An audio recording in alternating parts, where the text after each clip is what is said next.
Amanita Muscaria is a mushroom that is steeped in mythology, and usually in the temperate regions in the northern latitudes of the world, it would be the season for it to start would be summertime. It would be really proliferating in August, and I haven't seen any at all. In all the usual places that I find them in, there haven't been any. I found one yesterday, which is really exactly where I am right now, and I came back today to make a video about Amanita Muscaria next to that mushroom, but that mushroom has now vanished. It's disappeared.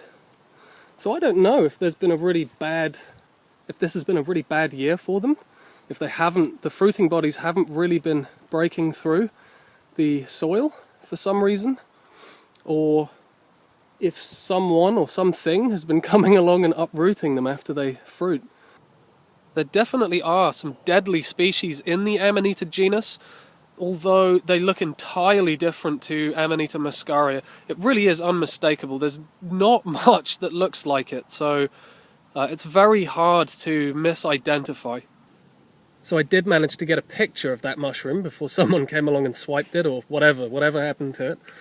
So this was it, and it's also called the fly agaric mushroom, simply because a long time ago people used to break the mushroom caps up and place them in saucers of milk in order to really just to stupefy flies, because it intoxicates flies to the point where massive amounts of flies just become congregated around the mushroom, and so they're not really bothering people so much.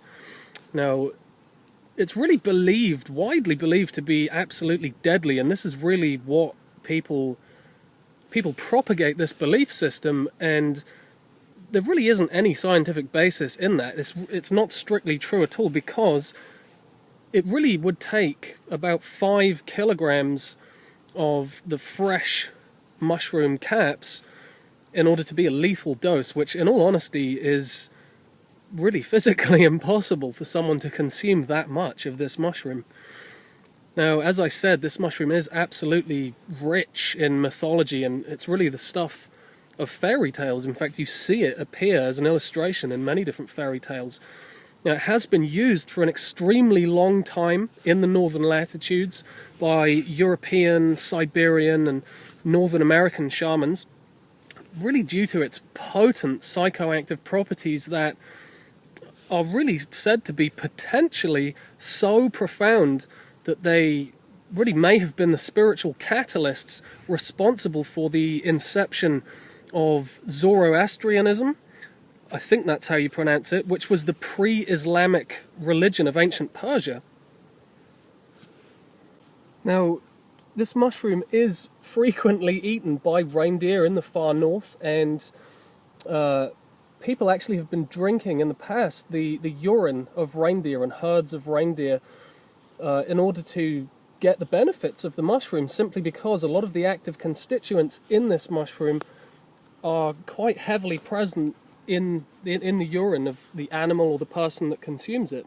Now, the active ingredients in Amanita muscaria are muscimol and ibotenic acid, which are actually most concentrated just beneath the red pigmented surface of the mushroom, just beneath the skin of the mushroom. And it's these constituents that produce really intoxicating experiences that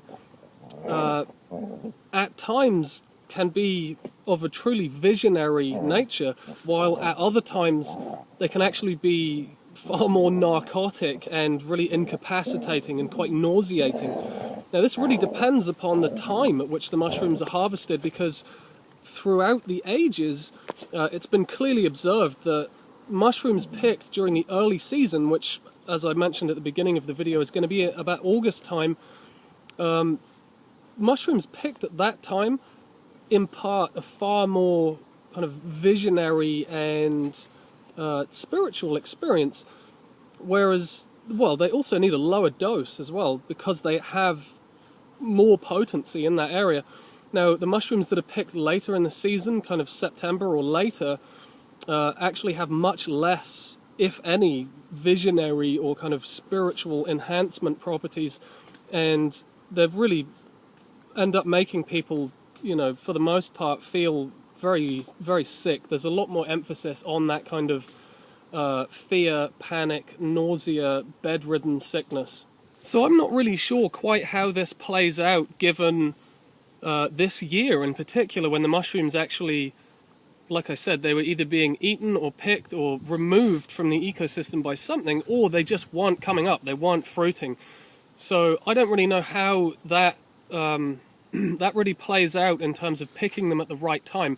So, for example, the one I saw yesterday, which is, this is like very end of September, we're coming into autumn now, so that one I saw, I don't know if, because, let's say, for example, that was one of the first ones to come up and they've come up very late this year, then I don't know if that would actually have more of the visionary properties to it, and maybe the season will be extended because they've come up so late, or maybe they just didn't come up until now and the season is almost over and they're not going to be around for long.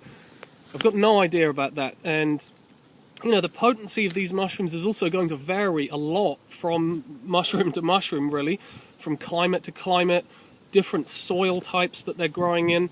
And this mushroom is actually impossible to cultivate, so it remains a purely wild specimen, and because of that it can be entirely unpredictable. Now, what I find really interesting is the visionary effects of this mushroom are reported to be a kind of union of the two hemispheres of the brain, so you're kind of apparently perceiving through both hemispheres of the brain simultaneously in a truly non-dualistic way, and the experience is said to be not a particularly social one, in the sense that you're not really connecting in a meaningful way with any, fellow trippers or anyone else that you're sharing that experience with, but it's much more of an introverted, kind of self-reflective experience, profoundly self-reflective. Although in saying that, many people have reported having really powerful kind of telepathic communion with trees, with plants, with animals, with other kind of nature spirits, and these communications that people receive are often messages of really deep transformation. And so this is really what is commonly felt by people that do experience the effects of this mushroom in the appropriate dose and in the appropriate way, harvested at the appropriate time. And it's really an experience of evolutionary metamorphosis that is somewhat permanent, in that it doesn't really dissipate over time, or it doesn't dissipate once the initial experience has subsided. Now, like many psychoactive mushrooms, Amanita Muscaria is illegal to pick and illegal to ingest in many parts of the world. However absurd it may be to outlaw something that naturally just grows out of the ground, that is the case. So I'm seriously not advocating that anyone pick it or anyone use it or ingest it in any way. I'm not recommending that at all. So what I'm going to share with you now is for informational purposes only. Now, the traditional way that Amanita Muscaria was prepared, as I've learned through the research I've done, was to obviously first of all be picked at the right time, and following that the caps of the mushroom were dried very thoroughly, and then they were ground down into a very fine powder. Now, I think for an average adult, the estimated dose, although again this varies on so many different factors, but a kind of ballpark average, if there is such a thing, was between 10 to 15 grams of the dried powder per person. Now, that amount of the powder was added to about 1 cup of water in a pan of some sort, and it was heated on the stove, not to boiling point.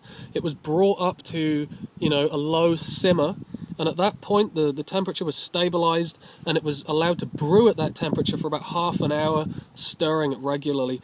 Now, after that point, the liquid was consumed whole with all the solids, the powder, everything that was in there. And, the shamans would ritually abstain from meat and especially alcohol for a few days at least prior to embarking, on a vision quest like this. Now, normally the shaman would feel some kind of light nausea within the first hour to 2 hours, and this is always followed by a very strong compulsion to fall asleep. Now, they would often experience intense lucid dreaming for up to a couple of hours before waking up and feeling a lot less nauseous or not at all nauseous, and in a much more totally altered state of perception.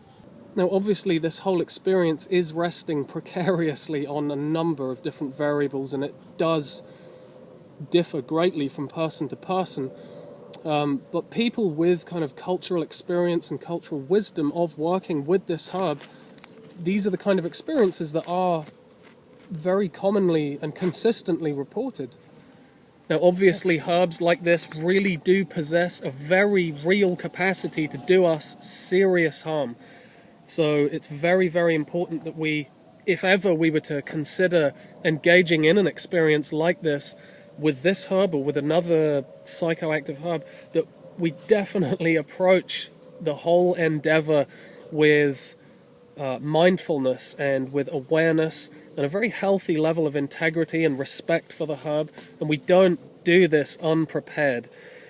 And, I think when these experiences are gone about the right way, there is a definite mycelial intelligence that we can connect with and that really is able to impart to us a much needed multi-dimensional wisdom.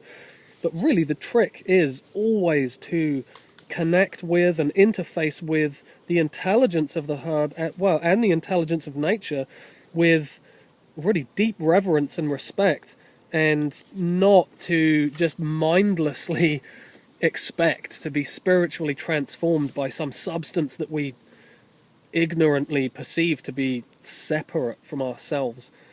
Now, with Amanita Muscaria in particular, it may well be that the experience of union and non-duality that it can allow us to experience may well be one of the many teachings that this herb is actually willing to impart to us in order to facilitate in our own evolution.